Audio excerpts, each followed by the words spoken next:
আল্লাহর ভাষা যারা কোরআন জানে না তারা কি অন্ধ। আমি মুমতাজুল ইসলাম চোখে দেখতে পাই না, আমার হাতে একটা 5 ব্যাটারি লাইট দেওয়া হলো, দিয়ে যদি বলা হয় যে এই লোকটাকে একটু মেন রাস্তা পর্যন্ত তুলে দিয়ে এসো তো ভাই, আচ্ছা বলুন তো আমি অন্ধ, আমার হাতে লাইট দিলে কোনো কাজ হবে? কাজ হবে? হবে না। কোশ্চেন কেন কাজ হতে পারে না? মাদ্রাসা থেকে দিনের আলো জ্বলবে, কোনায় কোনায় দিনের আলো প্রচার হবে। যেখানে দিনের আলো যেখান থেকে বার হবে, সেইটা যদি আলোওয়ালা লোককে, চোখওয়ালা লোককে যদি না দেওয়া হয়, সেখান থেকে আর আলো আশা করা যায় না, তথ্যই যায়। খুব সাবধানে থাকবেন। বিনীত অনুরোধ, সারা বাংলায় যত প্রতিষ্ঠান রয়েছে, এই প্রতিষ্ঠানগুলিকে আবার পুনরায় ঢেলে সাজাতে হবে, আলেম ওলামাদের ডিপার্টমেন্টে দিতে হবে, আপনারা সহকারী হিসাবে পাশে থাকবেন।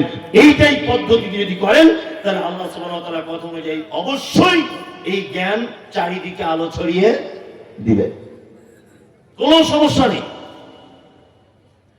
তার মানে মূলত বিষয় হচ্ছে যাদের ভিতরে দ্বীনের জ্ঞান নেই, কোরআনের জ্ঞান নেই, আল্লাহর নিকটে তারা শিক্ষিত হিসাবে কি সব জানে, সব জানে, শুধু একটাই ত্রুটি, ছেলে আমার কোরআন মাজিদ জানে, তাই না? সব ডিগ্রি ভালো, সব সার্টিফিকেট আছে, ছেলে শুধু কোরআন মাজিদ কি জানে না। আল্লাহু আকবার। কোরআন মাজিদ জানবে বা কেন? আসলে আমাদের কিছু ভুল ত্রুটি রয়েছে। সেটা কি, 10 বছর মাদ্রাসায় পড়ার পরে একটা ছেলে যখন মসজিদে ইমাম হিসাবে নিযুক্ত হচ্ছেন, তখন তার সমাজ বেতন দিচ্ছে 7,000 8,000, তাই তো? ভালো করে বুঝবেন, কোথাও 6,000 আর মমতা ব্যানার্জি দিচ্ছে মনে হয় 3,000 ওয়াকাবের টাকা থেকে ওই 10,000, তাই তো? স্বাভাবিক। আমি সব সময় চাইবো আমার ছেলে দুধে ভাতে খাক, চাইবো না? সব সময় চাইবো কি চাইবো না? আমার ছেলে R15 গাড়ি চেপে ঘুরুক, আমার ছেলে BMW কিনুক, এটা আমি চাইবো কি চাইবো না? তাই একটা বাপ যদি দেখে যে একটা মসজিদের ইমামের বেতন 7,000 বা 8,000, তাহলে বলুন এই বাপ স্বতঃস্ফূর্ত ভাবে সে তার বাচ্চাকে মাদ্রাসায় দিতে চাইবে? চাইবে না। ওর বাপ সবসময় চাইবে 2 কাঠা জমি বিক্রি হলেও বড় একটা মিশনে ভর্তি করি, ছেলে যদি ডাক্তার হয় অন্তত সারাদিনে 10টা রুগী দেখলে অন্তত 2,000 করে ফি হলে 20,000 টাকা হয়ে যাবে। ভাবছে কি ভাবছে না? ভাবুন, ভাবুন, কোনো সমস্যা নেই। তবে কিয়ামতের মাঠের অবস্থাটা আপনার বলি, একদম গল্পর আকারে বলছি যাতে আপনার বুঝতে সুবিধা হয়। কিয়ামতের মাঠে আল্লাহ সুবহানাহু ওয়া তাআলা একজন কোরআনের হাফেজকে ডাকবেন, এই তুমি এসো, একজন আলেমকে ডাকবে, তুমি এসো, একটা কোরআন তেলাওয়াত করো তো। কোরআন তেলাওয়াত করো। ও তেলাওয়াত করবে আলহামদুলিল্লাহি রাব্বিল আলামিন, তেলাওয়াত করো। তুমি এক কাজ করো, তুমি মর্যাদার একটা স্থানে পৌঁছে যাও, অর্থাৎ জান্নাতের এক তলার উপর উঠে যাও।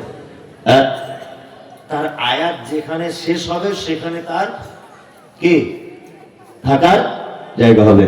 আচ্ছা, সারা পৃথিবীর এই মুহূর্তে সবথেকে বড় উচ্চ বিল্ডিং এর নাম কি? বুর্জ খলিফা, তাই না? কত? 200-300 তলা, 500 তলা হবে? 2,000 তলা হবে? হবে না? 5,000 হবে না, তাই না? ওই বিল্ডিং আমার আপনার মতো চাষিবাসী মানুষ ওঠার চান্স পাবে না। তো ধারে পাশে গেলেই তো আপনাকে মেরে ঠাং ভেঙে দেবে। আমার আপনার মতো লোক ওখানে যাবে কারা? কোটিপতি মানুষ, শিল্পপতি মানুষ, তারা যাবে বিভিন্ন কাজে, বিভিন্ন দরকারে। আমার আপনার মতো চাষিবাসী মানুষের কোনো কি আত্মা নেই, আছে? এইবার আপনাদেরকে বলি, আল্লাহু আকবার, এই বাস্তব চিত্রগুলো কে বলবে? স্কুল মাস্টার 1.5 লাখ টাকা ছিল বেতন পেত, ডাক্তার ছেলে 65,000 টাকা বেতন পেত, আর মানে বাড়ি ঘর দোর সাংঘাতিক ব্যাপার, মানে এসি, ফ্রিজ, টিভি, গিজার সমস্ত কিছু ভর্তি, মারা গেল। আর রিক্সা চালায় সাইফুদ্দিন ভাই, ওর ছেলেটাও মারা গেল। এখন ঘটনা হচ্ছে সাইফুদ্দিন তার ছেলেকে হাফেজ করেছিল, আর এই ডাক্তার করেছিল, অনেক টাকা পায় বলে। কিয়ামতের দিন আল্লাহ তাআলা সাইফুদ্দিনকে বলবে, এই সাইফুদ্দিন কোরআন তেলাওয়াত করো। ও একবার করে তেলাওয়াত করবে করবে করবে একেবারে উচ্চতে, কত? 6,000 পবিত্র আল কোরআনের আয়াতের পরিসংখ্যানে অনেক রকমের মত রয়েছে। কেউ বলছে 6,666টা, আর কেউ বলছেন 6,236টা। তা আমি 6,236টা এই কারণে বলছি যে আমাদের অনেক সহিহ আকীদার বড় বড় আলেমরা ওনারা বইয়ের ভিতরে লিখেছেন, এই জন্য আমি 6,236টাকে নিলাম। 6,636টা ভুল এটা আমি বলবো না, তবে আমি 6,236টাকে নিলাম। কি বললাম বুঝলেন? 6,236টা যদি পবিত্র আল কোরআনের আয়াত যদি হয়, তাহলে একটা হাফেজ একজন আলেম কোথায় থাকবে? 6,236 তলার উপরে। এইবার স্কুল মাস্টারকে ডাকা হবে, তুমি বলো। আমি তো কিছু জানি না। A for apple, B for ball, C for cat, D for dog. বাম দিকে দাঁড়াও, বাম দিকে দাঁড়াও তুমি। আমি কিন্তু কোন শিক্ষাকে ছোট করিনি। আমি আগে বলে দিয়ে এসেছি, আপনার ছেলে অবশ্যই ডাক্তার হবে, আপনার ছেলে মাস্টার হবে, আপনার ছেলে প্রফেসর হবে, আপনার ছেলে ইঞ্জিনিয়ার হবে, সব কিছু হবে। সাথে সাথে আপনার ছেলে যেন দিনের জ্ঞান জিরো ব্যালেন্সে না হয়। আপনার বেটার ইসলামের বেসিক জ্ঞানগুলো যেন থাকে। তারপরে আপনার ছেলে মাস্টার হোক, আপনার ছেলে বৈজ্ঞানিক হোক, আমাদের কোনো আপত্তি নেই। কি বলছি বুঝতে পারছেন? কোনো আপত্তি নেই। এইবারে আপনাদেরকে আমি একটা চরম কথা বলবো, বলে বক্তব্য শেষের দিকে মানুষ চলে যাচ্ছে, রাত হয়ে গেছে তো। মানে এখন যত দামি কথাই বলুন আর যত ভালো বক্তায় আনুন, আর লোক থাকতে চাইবে না। অথচ রাত যে মারাত্মক কিছু হয়েছে তা হয়নি, রাত যে মারাত্মক কিছু হয়েছে তা হয়নি। চলুন, একজন শিক্ষিত মানুষের মর্যাদা কতটা, এই ব্যাপারে বলতে গিয়ে আপনাকে আমি একটা চরম সুন্দর একটা ঘটনা দিয়ে আপনাদেরকে একটা উপদেশ দিতে চাইছি। এক, পবিত্র আল কোরআনে আল্লাহ সুবহানাহু ওয়া তাআলা, পবিত্র আল কোরআনে আল্লাহ সুবহানাহু ওয়া তাআলা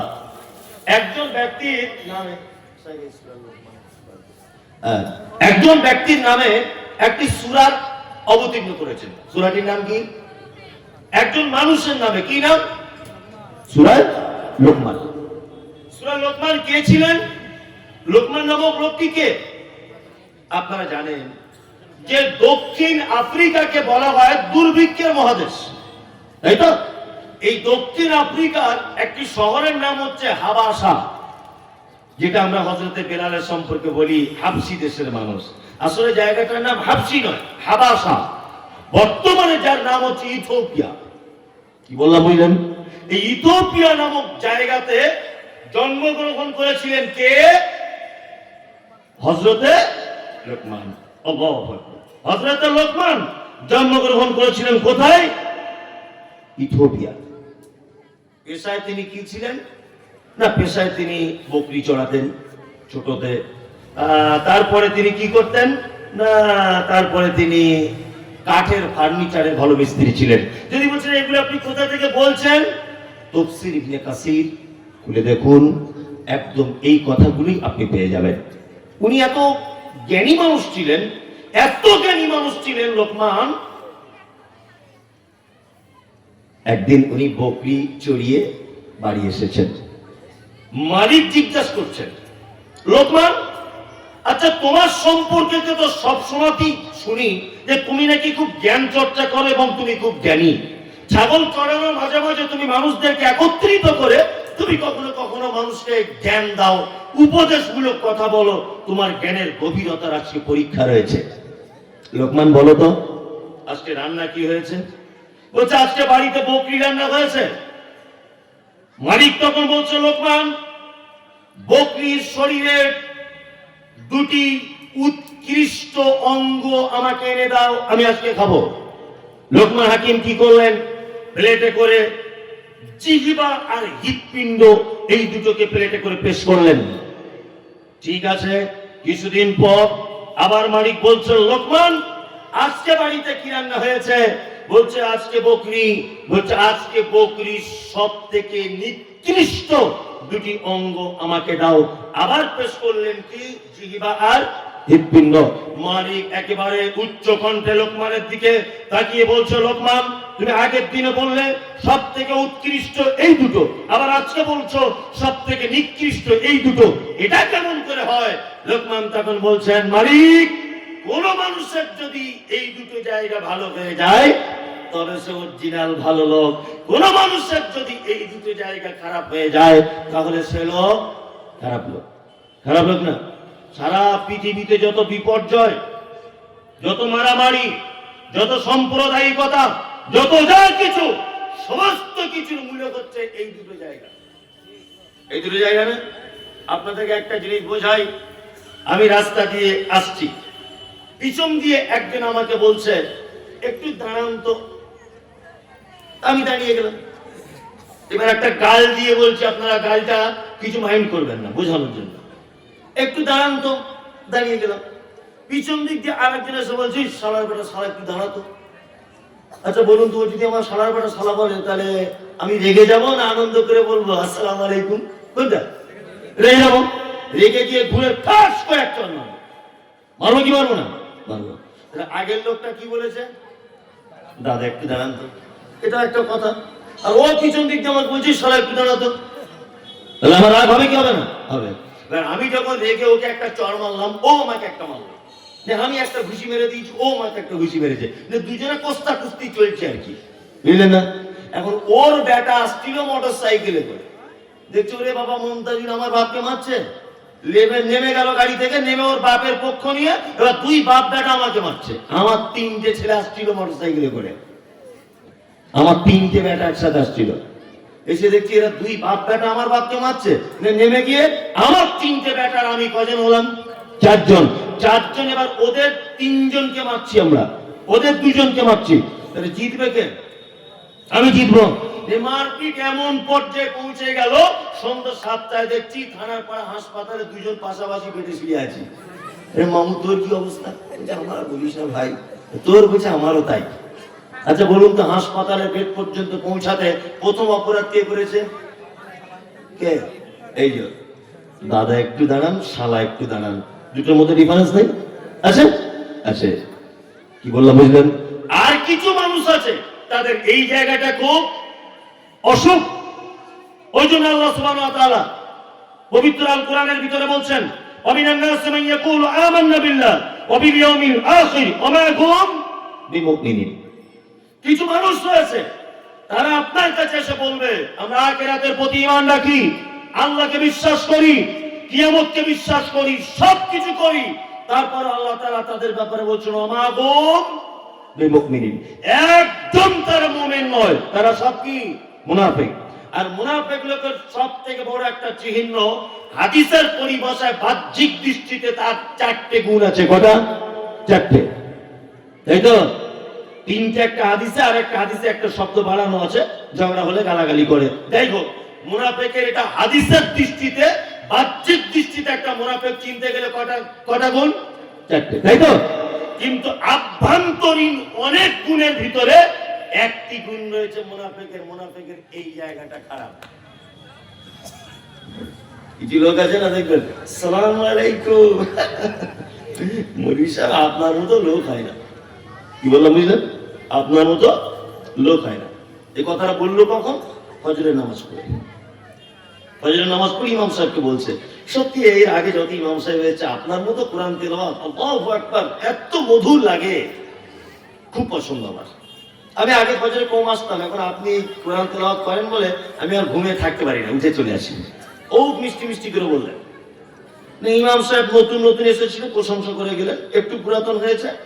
একদিন হঠাৎ করে ওর ছেলের পাতলা পায়খানা কাউকে কমিটি না জানিয়ে বাড়ি চলে গেছে, কাউকে জানাতে পারেনি। ছেলের অবস্থা খারাপ, পাতলা পায়খানা, সিলাইন চলছে, কাউকে বলার সুযোগ পায়নি।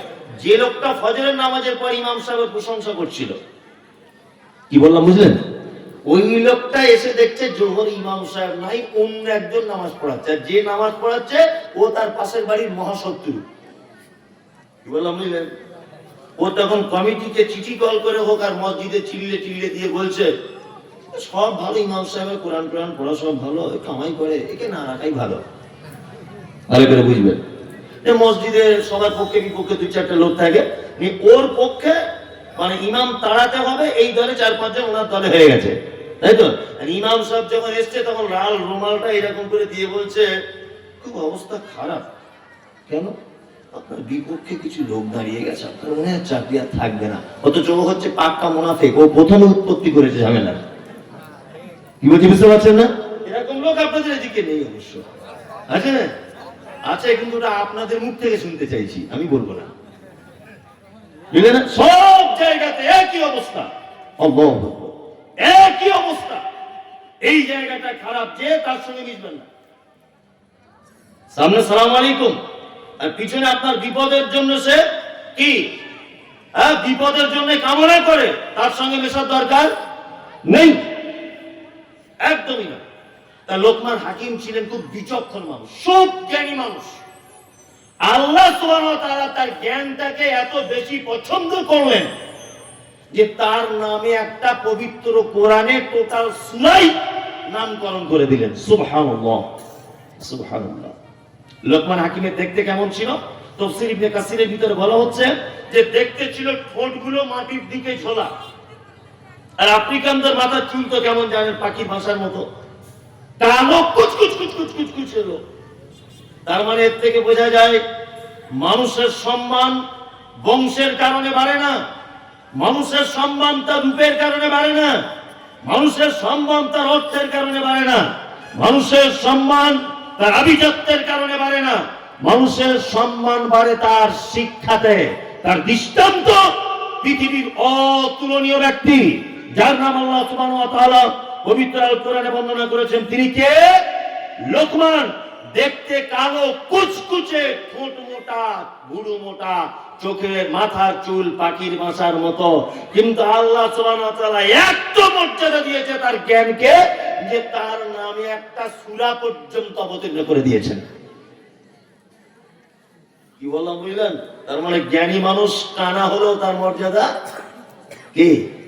জ্ঞানী মানুষ ছেঁড়া জামা পরে থাকলেও তার মর্যাদা কি? আচ্ছা, কিন্তু আমরা কি করি? ছেঁড়া জামা পরে জ্ঞানী মানুষকে 10 পয়সা দাম দিই না, সেইরকম কোট আর বুট পরে আর ফক্স সেন্ট মেরে এসেছে, বলছে প্রধান অতিথির আগমন, শুভেচ্ছা, স্বাগত। মানে বম মারলেও আলিফ বা বার করতে পারবে না। সমাজে চলছে না এগুলো? হ্যাঁ, প্রধান অতিথিকে না অমুক শিল্পপতি, লেখাপড়া জানে না, টাকা আনছে না, হচ্ছে কি হচ্ছে না? অথচ শিক্ষিত মানুষরা বসার জায়গা পায় না স্টেজে, ওইদিকে বসে আছে লুঙ্গি পরে, কি করবে? কিছু করার নাই। হচ্ছে কি হচ্ছে না? সমাজে, সমাজ ব্যবস্থা আমাদের এই। শিক্ষিত মানুষদের মর্যাদা স্বয়ং আল্লাহ দিয়েছেন, আপনি দিলেন কি আর না দিলেন কি? আপনার মর্যাদায় গোলাম হোসেন 10 পয়সাও দাম নাই, আল্লাহ দিয়েছেন মর্যাদা। এই যে লোকমান হাকিম যে জ্ঞানী, তার কোন জ্ঞানটাকে আল্লাহ সুবহানাহু ওয়া তাআলা পবিত্র কোরআনে লিপিবদ্ধ করেছেন, এটা আমাদের জানা লাগবে। লাগবে কি লাগবে না? লাগবে। এবং তিনি ওনার বেটাকে যে শিক্ষা দিয়েছিলেন, এই শ্রোতা যত আছেন আপনাদের কাছে বিনীত অনুরোধ, আজকের বাড়ি গিয়ে আপনি আপনার পরিবারকে, আপনি আপনার বেটাকে সেই জ্ঞান বিলিবন্টন করবেন ইনশাআল্লাহ। ইনশাআল্লাহ বলুন, ইনশাআল্লাহ। লোকমান হাকিম তার বেটাকে যে জ্ঞানের কথা বলেছিলেন, আর আল্লাহ যে জ্ঞানকে ভালোবেসে কোরআনে লিপিবদ্ধ করেছেন, ওই শিক্ষাগুলো আমি আপনাদের কাছে দিয়ে যাচ্ছি, আপনার বেটাকে পৌঁছে দেওয়ার জন্য বিনীত অনুরোধ করছি। এক, আল্লাহ তাআলা বলছেন, ওয়াইদা ক্বালা লুকমানু লিইবনিহি ওয়া হুয়া ইয়াইদুহু ইয়া বুনাইয়া লা তুশরিক বিল্লাহ ইন্নাশ শিরকা লাযুলমুন আযীম। বুনাইয়া, লোকমান হাকিম তার বেটাকে ডেকে বলছেন, বেটা, পৃথিবীতে যা করো করো, পৃথিবীতে যত পাপ আছে জানো, পৃথিবীতে যত অপরাধ আছে জানো, সব থেকে বড় অপরাধ, সব থেকে খাতারনাক ভয়াবহ অপরাধ, তার নাম শিরক। কখনো ভুল করে শিরিক করে দিও না, নিশ্চয়ই শিরিক বড় অত্যাচার, বড় জুলুম।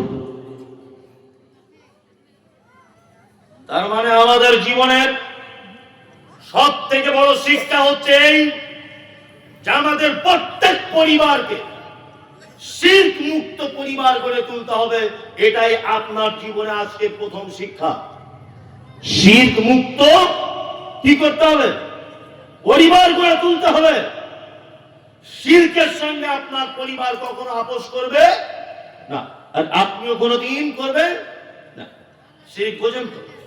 কি কি বলুন তো, আপনি সেই থেকে মাথা নাড়ছেন, বলুন। আল্লাহর সমকক্ষ অন্য কাউকে তৈরি করা। আল্লাহর সমকক্ষ অন্য কাউকে তৈরি করা, তাই তো? হ্যাঁ, আমি একদম পাড়া গ্রামের ভাষায় বলে দিচ্ছি শিরক কাকে বলে, আপনার আরো সুবিধা হবে বুঝতে। আল্লাহর যে ক্ষমতা আছে, এই ক্ষমতা পৃথিবীর অন্য কারো আছে, এটা মনে করা কি শিরক। কি বললাম বুঝলেন? আল্লাহর যে ক্ষমতা আছে, এই ক্ষমতা অন্য কারো আছে, এটা মনে করা শিরক। আরে মানুষ শিরক বোঝা তো দূরের কথা, লা ইলাহাটাই বুঝে না। শিরক তো অনেক দূরের কথা। কি বললাম বুঝলেন? লা ইলাহা, এইটাই মানুষ বোঝে না। আল্লাহু আকবার। লা ইলাহা ইল্লাল্লাহ মানে কি? আল্লাহ ছাড়া কোনো মাবুদ নেই। ভাবি বলেছেন, যা করেছেন তাই, তাই না? এর মানে পরিপূর্ণতা লাভ হয়নি। লা ইলাহা ইল্লাল্লাহ, আল্লাহ ছাড়া, এখানে মানে করতে হবে আল্লাহ ছাড়া কোনো সত্য উপাস্যক নেই। মাবুদ অনেক আছে, আল্লাহ ছাড়া অনেক অনেক দেব দেবী আবি যাবি অনেক কিছু আছে, আছে না? কিছু লোকের দেব দেবী আছে, কিছু লোকের মরা মানুষের কবর আছে, কিছু লোকের গাছতলা আছে, কিছু লোক ঘোড়া তৈরি করে তার সামনে চালিয়ে যাচ্ছে, যাচ্ছে না স্যার? আছে না নাই? তারা তো তাদেরকে আল্লাহ বলে দাবি করছে, আল্লাহ সমকক্ষ মনে করছে, কি করছে না? করছে। এই জন্য এখানে মানে করতে হবে কি, আল্লাহ ছাড়া কোন সত্য উপাস্য নেই। আছে উপাস্য, সব মিথ্যা। কি বললাম বুঝলেন? আর একটা কথা বলে রাখছি, সেটা হচ্ছে আবু জেহেলকে চেনেন? নাম শুনছেন? খুব ভালো লোক ছিল নাকি? মারাত্মক বদমাশ চিটার, হ্যাঁ আবু জেহেল, তাই তো? মারাত্মক বদমাশ। হ্যাঁ, তা আবু জেহেল লা রাজ্জাক ইল্লাল্লাহ এটা বিশ্বাস করত। লা রাজ্জাক ইল্লাল্লাহ মানে আল্লাহ ছাড়া কোনো রুজির মালিক নেই, এটা আবু জেহেল বিশ্বাস করত।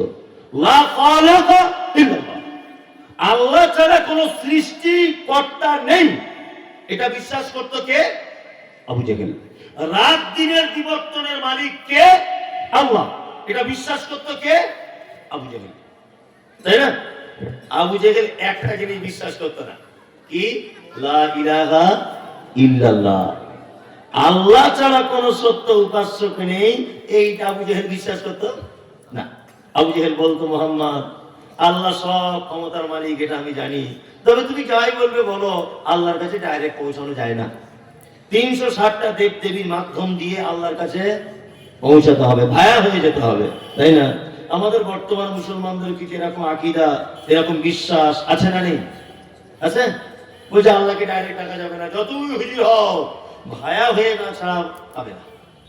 বলছে কি, বলছে না? এটা কি আকীদা? কি শিরক আকীদা। আকীদাটা কি? শিরক আকীদা, একদম ভ্রান্ত আকীদা। আল্লাহু আকবার। এই কথা আমি অনেক জায়গাতে বলি, আবার আপনাদেরকে বলছি। আমি ভেলোরে যাব, চেন্নাই ডাক্তার দেখাতে যাব, আমি মূর্খ লোক, লেখাপড়া জানি না, অশিক্ষিত লোক। আচ্ছা বলুন তো, আমি কিন্তু অশিক্ষিত লোক, লেখাপড়া জানি না, হিন্দি বুঝি না, কোন ট্রেনে উঠতে হয় জানি না, তা আমি একটা লোক ভাড়া করে নিয়ে যাবো কি যাবো না? যাবো, যাবো। তাকে বলবো, ভাই তোকে 500 করে টাকা দেবো, তোকে খাওয়াবো, প্রতিদিন আমার সঙ্গে থাকবি, চিকিৎসাটা করিয়ে আনবি। তাহলে লোক দালাল ধরে যায় কখন? যখন অপরিচিত থাকে, চেনা পরিচয় থাকে না, তখন দালাল ধরে পৌঁছাতে হয়, তাই না? হ্যাঁ। এবার আপনাদেরকে একটা কথা বলি, আপনার নাম আব্দুর রহমান, আপনার যে এই গ্রামে বাড়ি, আপনি যে আব্দুর রহমান, এটা কি আল্লাহর আগে থেকে জানা আছে না নেই? আছে। আল্লাহ আগে থেকে জানেন যে আপনার নাম আব্দুর রহমান? জানেন? জানে। আল্লাহর সঙ্গে আপনার আগে থেকে পরিচয় আছে না নেই? আছে। তাহলে আল্লাহর সাথে যদি আগে থেকে আপনার পরিচয় থাকে, তা মাঝখানে কেন আপনি দালাল ধরতে যাবেন? শিরক পৃথিবীর এক মারাত্মক বড় পাপ। আল্লাহ, রুজির মালিক কে? আল্লাহ। কিন্তু আমরা কি করেছি? রুজির মালিক আল্লাহ এটা জানার পরেও দোকানদার দোকানে এই বড় আয়াতুল কুরসি টাঙিয়ে রেখে দিয়েছে। কি ব্যাপার ভাই? বলছে নতুন দোকান করেছি তো ওই জন্য একটু টাঙিয়ে দিয়েছি। করছে কি করছে না? হ্যাঁ, তার মানে কি? ওর ইমানের দুর্বলতা রয়েছে। রুজির মালিক যে আল্লাহ, এটাও বিশ্বাস করতে চাইলেও বাস্তবে প্রমাণ করতে চায় না। পৃথিবীতে যত পাপ রয়েছে, আমরা ছোট থেকে একটা জিনিস শুনে আসছি, কি কোন মানুষ যদি জীবনে একবার বলে লা ইলাহা ইল্লাল্লাহ, তাহলে সারা জীবন জাহান্নামে ভোগ করার পরেও আল্লাহ দয়া করে তাকে জান্নাতে কোনো না কোনো একদিন দিবে। এবার শুনেছি কি শুনিনি? শুনেছি না? সব সময় শুনি না? শুনি। কোন মানুষ যদি লা ইলাহা ইল্লাল্লাহ এটা যদি বলে, জাহান্নামে যাওয়ার পরে আযাব ভোগ করে করে করে করে অন্তিম সময়ে কোনো না কোনো একটা টাইমে সে আবার কোথায় আসবে? জান্নাতে। এবার শুনি না? শুনি। কিন্তু আমি বলছি একটা কথা শুনে নেন, একটা লোক যদি শিরিক করা অবস্থায় যদি মারা যায়, মাজারে সেজদা দিতে দিতে যদি তার মৃত্যু হয়, হ্যাঁ, গাছের কাছে চাইতে চাইতে যদি তার মৃত্যু হয়, পাথর চাপি যেতে যেতে যদি তার মৃত্যু হয়, মাজারে মানত করতে করতে যদি তার মৃত্যু হয়, মাজারে গিয়ে চাইতে চাইতে যদি তার মৃত্যু হয়, সে যদি তওবা করার সুযোগ না পায়, সব মানুষরা ইলাহার কারণে জাহান্নাম থেকে বাঁচবে, এই শিরিককারী কোনদিন জাহান্নাম থেকে পরিত্রাণ পাবে কি না? কোশ্চেন কারো পাবে না। যারা শিরিক করে, শিরিক করা অবস্থায় যারা থাকে তাদের নাম কি? মুশরিক, তাই তো? তাদেরকে কি বলা হয়? মুশরিক। আল্লাহ সুবহানাহু ওয়া তাআলা সূরা তাওবাতে বলেন, মা কানা লিন-নাবিয়্যি ওয়াল্লাযীনা আমানু আন ইস্তাগফিরু লিল মুশরিকিন ওয়ালাউ কানু উলি কুরবা। কোন ঈমানদার এবং নবীদের জন্য এটা উচিত নয় যে মুশরিকদের জন্য ক্ষমা প্রার্থনা করবে। শিরিক এত বড় পাপ, শিরিক এত বড় পাপ যে শিরিককারীর ব্যাপারে নবীকে পর্যন্ত এবং ঈমানদারদের পর্যন্ত আল্লাহ সুবহানাহু ওয়া তাআলা বলছেন তাদের জন্য দোয়া করা যাবে না, ওয়ালাউ কানু উলি কুরবা। যদি সেই শিরিককারী, সেই মুশরিক যদি আপনার নিকট আত্মীয় যদি হয়, তবুও তার জন্য দোয়া করা যাবে কি না? এত বড় পাপ। জি ছেড়ে যাই হোক, কথা বলছিলাম কিন্তু সময় আর মানুষও চলে যাচ্ছে, আর মানুষ বেশিক্ষণ থাকবে না, রাত্রি অনেক হলো। আমি শিক্ষা সম্পর্কে বলতে বলতে একদম শেষ পর্যায়ে লোকমান হাকিম যে শিক্ষা দিয়েছিলেন তার বেটাকে, ওইটার একটা বললাম শিরিক, এইটা একটা বলতে পারলাম। জানি না কতটা বলতে পেরেছি। আল্লাহ আপনাকে আমাকে সকলকেই দ্বীনের জ্ঞান হাসিল করার তৌফিক দান করুক, আমিন আমিন। দ্বীনের জ্ঞান ছাড়া জ্ঞানের পরিপূর্ণতা লাভ হয় না। সকলের জন্য দোয়া করি, আল্লাহ আপনাকে আমাকে সকলকেই হায়াতে তাইয়্যিবা দান করুন। ও আচ্ছা, ঠিক আছে, আচ্ছা আচ্ছা আচ্ছা, এইখান থেকে বক্তব্য শেষ করছি। আসসালামু আলাইকুম ওয়া রাহমাতুল্লাহি ওয়া বারাকাতুহু।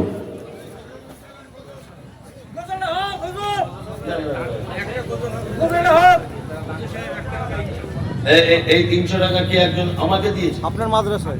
ও, তাহলে এটা তুই রাখ, পরে দিবি না। তখন লোকে বলবে মাদ্রাসার টাকা দিয়েছে, মেরে নিয়েছে, আর এক ঝামেলা। তুই ধর, তুই তোর কাছে। আমি কি দোয়া করবো? মসজিদ ভাঙার দোয়া যেটা সেটাই করবে। যারা দান করেছে, আল্লাহুম্মা সাল্লি আলাইহি আল্লাহুম্মা বারিক আলাইহি, আল্লাহ তুমি তাদের মালে বরকত দাও, তাদের উপর রহম করো। এতটুকু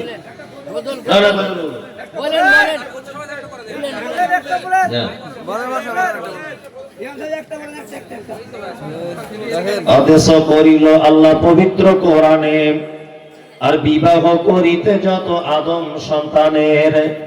আদেশ করিল আল্লাহ পবিত্র কোরআনে, বিবাহ করিতে যত আদম সন্তানের। কোরআনে আদেশে আল্লাহ যদি না করিত, মানুষের বংশ সব ধ্বংস হয়ে যেত। কিন্তু বর্তমানে হতেছে এমন, বেটির বিয়েতে বেটার বাপ নিচ্ছে কত পণ। কেউ সোনা দানা নিচ্ছে, কেউ টাকা করি, কেউ জমি জায়গা নিচ্ছে, কেউ নিচ্ছে বাড়ি। আবার কত ভাবছি বলে নিব না কপন, বেটা বেটি সাজিয়ে দিকি বিয়াই আপন। টাকার বেলায় সাধু সাজে, জমির বেলায় চোর, টাকার বেলায় সাধু সাজে, জমির বেলায় চোর। বর্তমানে বেটার বাপ এমনি হারামখোর। চোর লোকে চুরি করে অন্ধকারে বলে, বেটার বাপ করে চুরি দিনের উজ্জ্বলে। হায়রে বেটার বাপ তুমি, হায়রে বেটার বাপ তুমি এমনি লোভী হলে, টাকার বদলে বেটা বিক্রি করিলে। থানার পাড়ার হাটে শুনি বিক্রি হয় পাঁঠা, পাঁঠার মতো বিক্রি করো তোমরা নিজের বেটা। হায়রে বেটার বাপ তুমি এমনি লোভী হলে, পাঁঠার মতো বেটা বিক্রি করিলে। তোর জন্য কত নারী বিষ পান করেন, কত নারী গলায় দড়ি দিয়ে ঝুলে পড়ে। এর জন্য কে বা দায়ী জানো বেটার বাপ, শত শত বেটির বাপরা দিচ্ছে অভিশাপ। আমার খেপা পেয়েছো নাকি তুমি? জি, আসসালামু আলাইকুম রহমতুল্লাহ।